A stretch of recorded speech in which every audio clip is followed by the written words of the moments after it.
माँ दुर्गा की प्रत्यक्ष कृपा। ज्येष्ठ माह की तपती दोपहरी थी। पानी के बिना प्राण निकलने वाली प्यास और गर्मी की भयंकर ज्वाला से, झुलसे हुए पेट की भूख से मेरा पूरा परिवार ग्रसित था।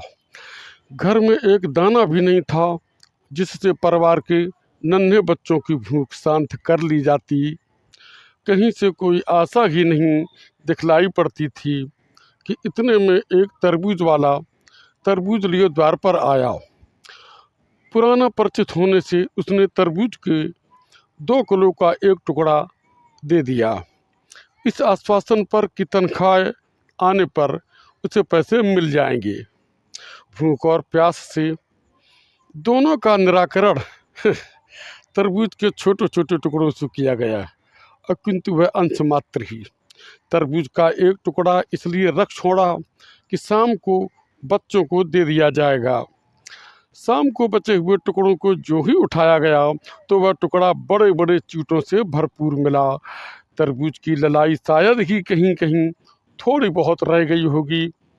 आखिर धो धाकर उस बचे बचाए टुकड़ों से ही बच्चों का मन पहला दिया गया।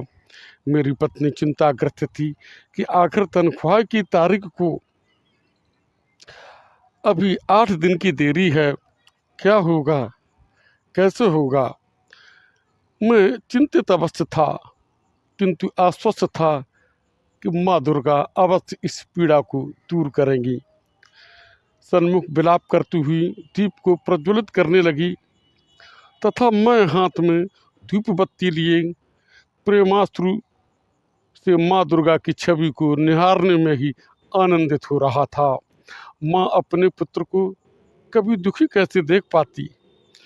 बाहर से किसी व्यक्ति ने आवाज़ देकर बुलाया और 50 रुपये देकर कहा कि महाशय जी क्षमा करें, मैंने आपके रुपयों को लौटाने में आशा से बहुत अधिक विलंब किया है।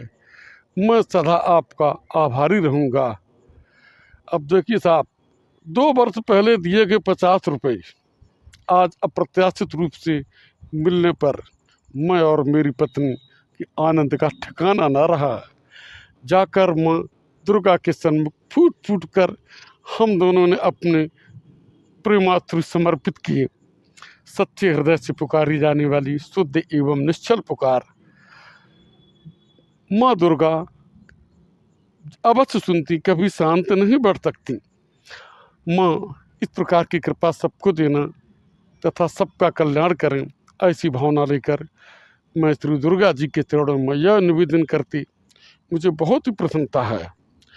यह सच्ची घटना है, हो सके तो मेरा हौसला बढ़ा दे।